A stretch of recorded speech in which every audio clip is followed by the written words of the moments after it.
There's a saying, right? Not just in football, but in life.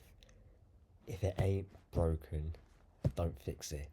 If something's working fine and it's doing the job, and in this case in football right here, if it's doing well, you don't fix it.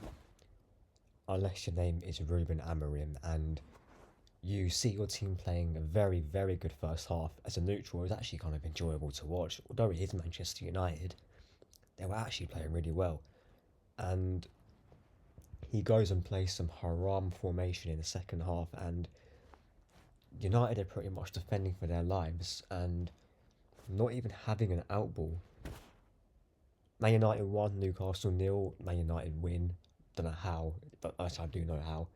Um, United hung on, and to be fair, Newcastle didn't really have that, cutting edge in attack. I was kind of thinking to myself, like, Newcastle could put all this pressure on, but at the same time, they never really looked like scoring. They did have obviously some chances, but they pretty much skied them all, shit crosses.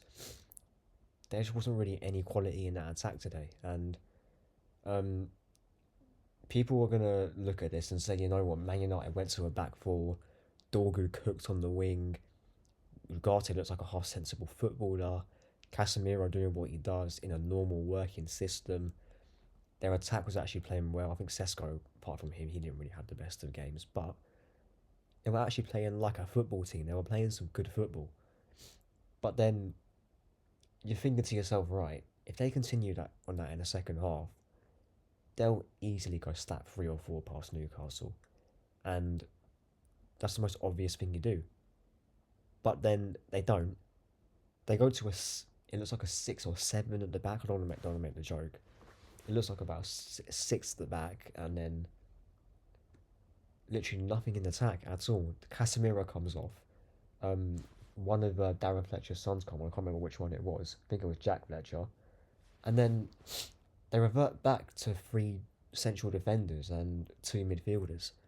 The whole reason, in my opinion, why Amorim's system didn't work is, number one, their back 5 was way too defensive. Their wing backs were not even far enough at all. They played 2 midfielders, which they can get overran because they're not just because they're so far apart than they should be. They're not close together at all. Most teams play 3 in midfield. A lot of teams have false nines.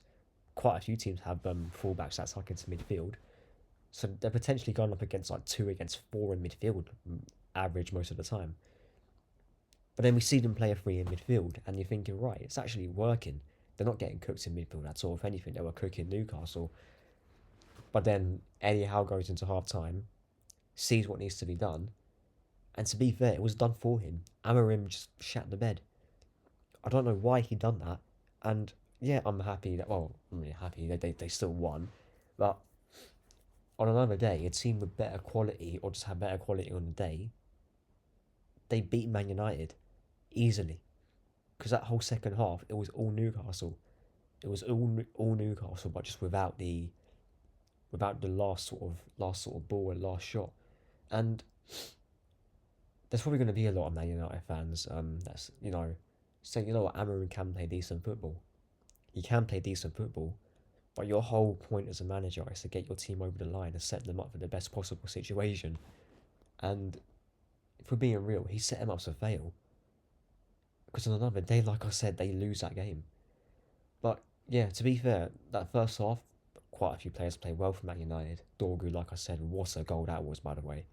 I didn't know Dorgu could even do that because I didn't really know about him before he came to United. But I did hear he was more of a wing back. You put him on the wing, and all of a sudden he looks like natural out there. He looks comfortable out there. He was beating players, quick as well. Doing his defensive duties, he was playing really well. Casemiro played well. Ugarte looks decent. The defenders, they actually played alright. Heaven, Shaw, to be fair, Shaw, a couple of times where he just didn't track back at all. But apart from that, they were decent. And then as soon as, Casemiro comes up and they make the changes, all of a sudden you're thinking, what has happened here?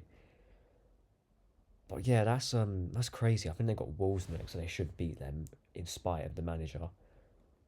But yeah, that's it from me. If you haven't seen the live stream for the video I done earlier for the Brighton preview, go check that out. That should be on the channel, uploaded any minute now. I think it should be out there already. But yeah, like, sub, and share the content around. And I'll see you a lot tomorrow for the matchday programme for the Arsenal against Brighton game in a bit.